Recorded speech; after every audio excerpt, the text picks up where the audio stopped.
Ito, nagsimula na sila sa rally. Alam nyo, kapag ang lahat ng mga kabataan ay magrarally katulad ng nangyari po sa Nepal, ay sigurado pong bababa ang mga politikong kurakot. Siguradong bababa yan si PBBM at saka yang si Romualdez. Grabe. Ang balita, mga kaibigan, 3,000 daw ito. 3,000 daw na mga estudyante ang sumama dito sa rally.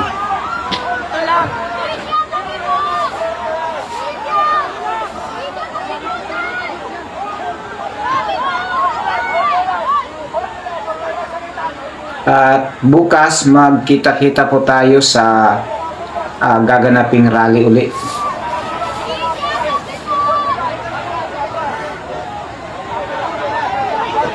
September 13, 2025. Bukas po yan mangyayari. Kita-kits tayo doon.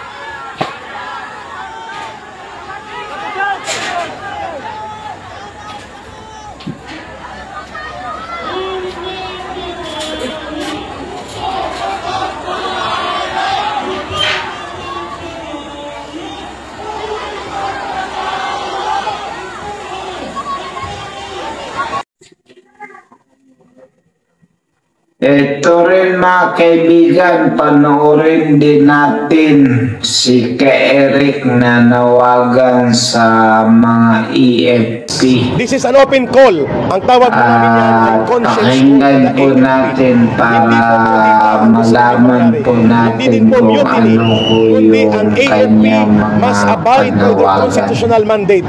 At ano po yung nakasaad sa konstitusyon? Article 2, Section 3. The Armed Forces of the Philippines shall be the protector of the state and the people.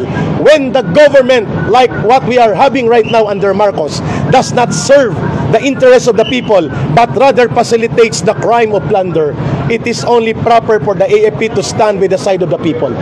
Mapapadali ito lahat kung wala ng AFP sa likod ni Marcos. Pinipirmahan niya ang sindikato na budget na pinapalusot ng kanyang pinsan for the last 3 budget cycles.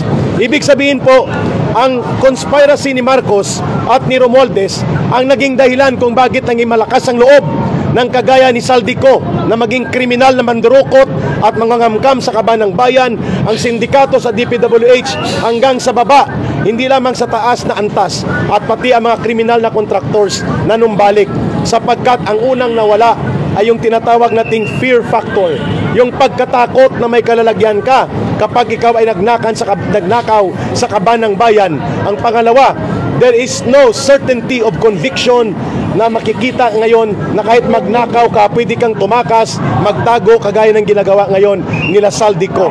Iyan ang ating dahilan kung bakit lahat ng ito mapapanagot natin kung mapapalayas natin si Marcos sa poder at kapangyarihan. Pero hindi sa pamamagitan ng karahasan. People power na mapayapa, tuloy-tuloy, ngunit hindi tayo titigil na hindi siya bumababa. Pangalawa, mapapadali pong lahat ng ito kung dumagsa ang tao sa lansangan, mapipilitan ang Armed Forces of the Philippines to withdraw support from the Commander-in-Chief. Ito ang pinakamabilis na transisyon. Hindi tayo lalabas doon sa constitutional line of succession. Ibig sabihin po, nasa batas pa rin ang pagkilos natin. Let the constitutional line of duty of the Armed Forces be their call of conscience. Ano po yun? That the Armed Forces of the Philippines shall be the protector of the state and the people. And Marcos and Romualdez are not the state. They are not the government either. Ibig sabihin po, Mapapadali ito lahat kapag nanindigan ang AFP kasama ang PNP to withdraw support from the Commander-in-Chief that will render Marcos inutile, and therefore a transition of power as stated by the Constitution can take place.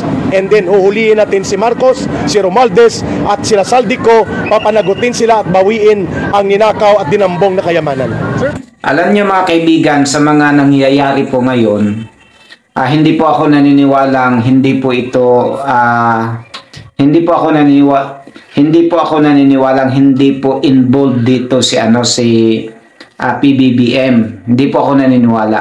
Talagang may talagang kasali si PBBM sa korupsyon na nangyari ngayon mga kaibigan. Nasasabi ko to mga kaibigan kasi nga po itong si Martin Romualdez ay pinsan niya. Tapos sinabi rin ni VP Sara Duterte na ang naghahawak lang talaga sa budget ay si Saldico at itong si Martin Romualdez. Sinabi yan ni VP Sara noong nakaraang taon.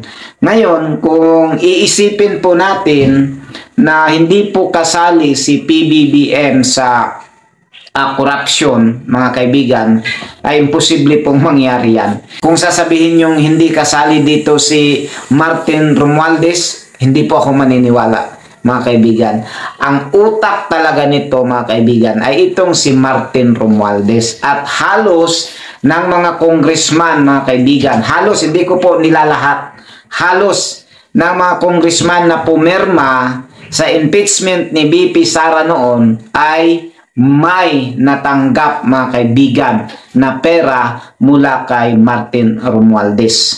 Totoo po yan. Ako po'y naniniwala na lahat ng mga congressman na tumanggap ng pera kay Romualdez ay sigurado po ako na sila po ay mga buhaya rin, katulad ng kanilang leader na si Martin Romualdez. Kaya ito ho yung masasabi ko.